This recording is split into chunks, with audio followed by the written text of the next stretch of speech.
Coming up on Z News. Peace for Lumumba. That's gonna cost ya, Tich. House of BNG.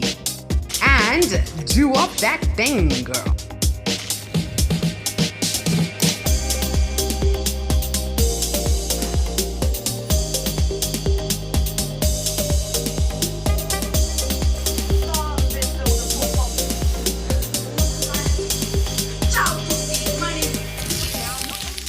Some great news coming through for Patrice Lumumba's family. Now, the remains of the Congolese giant will finally be repatriated back to DRC after his murder at the hands of Belgium officials on the 17th of January 1961. Now, the nationalist was assassinated by Belgium with the aid of a few coons, Congolese coons that is, when his role as prime minister threatened the economic and corporate interests of Belgium, companies that were mining in the Congo, seeing as it's the richest African country, and colonialists in Southern Africa. Now, a coup was organized that toppled him from power and in turn led to his torture and execution by a firing squad. Now, all at the beckoning of Belgium, United States, as well as the United Nations. So once he was assassinated and buried in a shallow grave outside the capital, which was then Elizabethville, which is now Lumumba, his two assassins, the Sweat brothers, along with their Congolese coons, decided that they don't want his grave to become a shrine, and instead they dug up his remains and they chopped them up limb by limb, put them in sulfuric acid to dissolve, and the remains of the bones, they actually burnt them up and scattered them around in the forest. The brothers then decided that they're going to keep the teeth as some keepsake. Now, 60 years after his assassination, Lumumba's family has finally won the case and his teeth will be returned to them.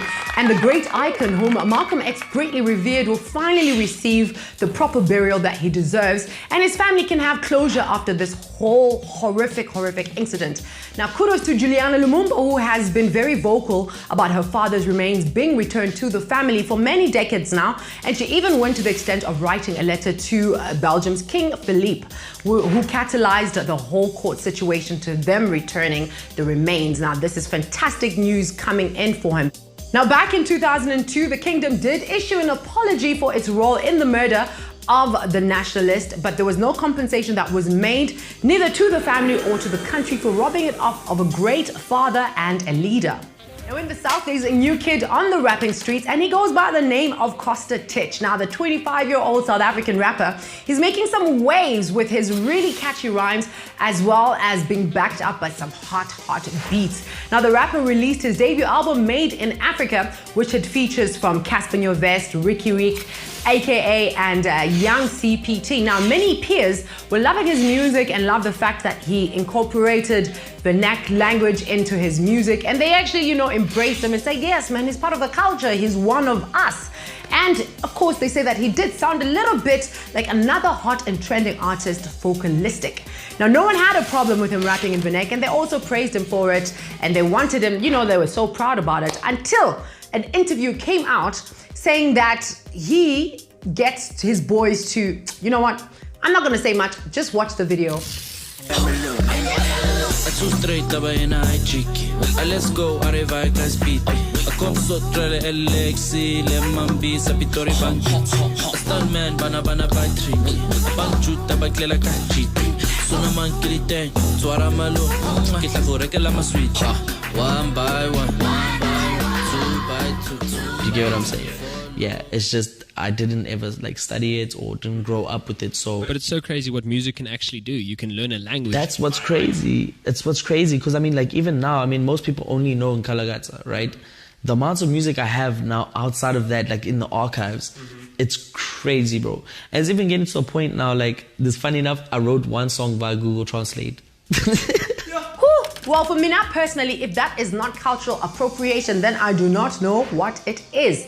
If he actually spoke the languages that people actually thought he did, and they were embracing him, and he was part of the culture, now it turns out that he doesn't even know how to speak the languages. He can understand a bit of it, but he can't speak it. He uses Google Translate, he even asked friends. Come on, what is that?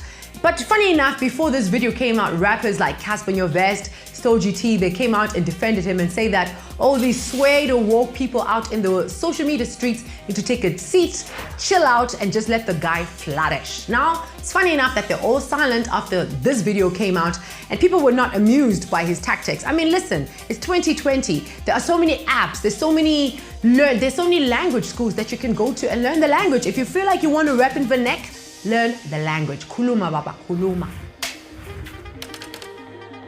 Staying in South Africa, the Queen, a media personality and businesswoman Bonang Matheba stays on the winning list.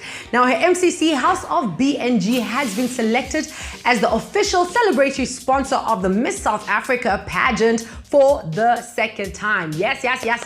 She took to social media to share the great news and how she's excited about it. And she's also told us that, she's stepping away. She's not going to be the one to host this spectacular event. And instead, it will be Nomzamo Mbata who will be taking on the hostess event on the 26th of October in Sun City. Now, great news coming through for Miss Mbata herself, because her movie, which we cannot wait to watch, will be coming straight out on Amazon Prime, coming to America in December. I mean, look, cinemas are not doing really great now. Everyone is staying home, everyone is streaming, so it is the way to go. Cannot wait to watch it. 2 queens winning. We love it. Social media influencer and businesswoman Kefilo Mabucha has found herself trending on social media, not for her work, but rather her personal life.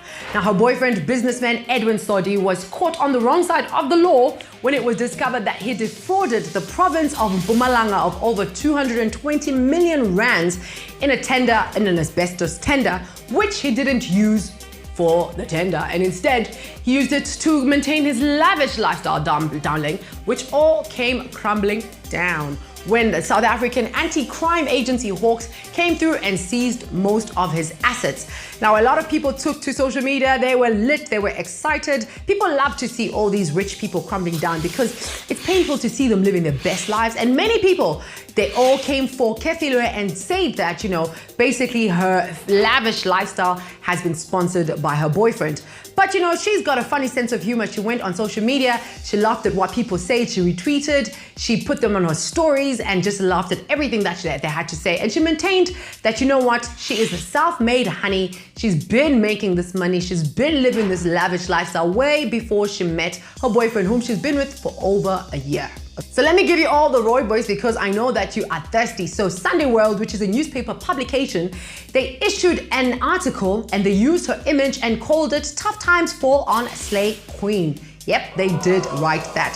So anyway, Miss Kefilo came through with her lawyers and she sued the publication for 1 million rands. She sued them for defamation of character and she demands that they write an issued apology refuting everything that they stated. All of this in 7 days. So it'll be interesting to see what will happen after these 7 days, if they're going to issue the apology, if they're going to give her the 1 million rands for loss of work that she says that she has gone through because of all the defaming that they've done of her character. Many brands are looking at her. I mean, she is a brand ambassador.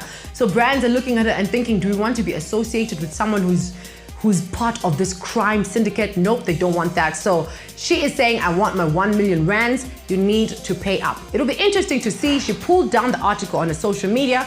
So we'll just keep watching this news because it is hot. Now, they always say that when you are doing really well, you get a lot of haters, and Rihanna stays winning. Now, Stella Marley, who is the daughter of Lauryn Hill as well as Rowan Marley, took to her Instagram to air out a few things that were on her chest about the Savage X Fenty show and how Rihanna stole her concept of the show because she did one, which is the primordial place, back in 2019. Now, she went on to say that as an independent artist who has no sponsors, it really sucks when a big artist comes in and steals your idea. But I mean, honey, let's talk about this. At the end of the day, you are the daughter of Lauryn Hill and you are the granddaughter of Bob Marley, who is your sponsor. So please don't talk as if you do not have money, because we know you do, and that's where your money came from to do the show. Listen, this is not a new idea. This is not something that you created from the back of your mind. This has been there from the beginning, the Garden of Eden. It's always been a concept.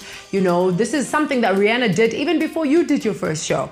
So please sit down, because the Navy is coming for you. The Navy came in and say that, at the end of the day, this is not a new idea. forests have been used, lighting has been used before. So please come up with a different idea because this is not it. Thanks so much. My time is up. I'll be back again next week. If you did enjoy this episode, please like the like button at the bottom. And if you'd like to see more episodes like this and even more, please hit the subscribe button because I got a lot of hot news for you. And of course, make sure that you put on that notification bell, hit on it so that you do not miss out on any of this good. Do take care. I'll be back again next week. Mwah. Ciao.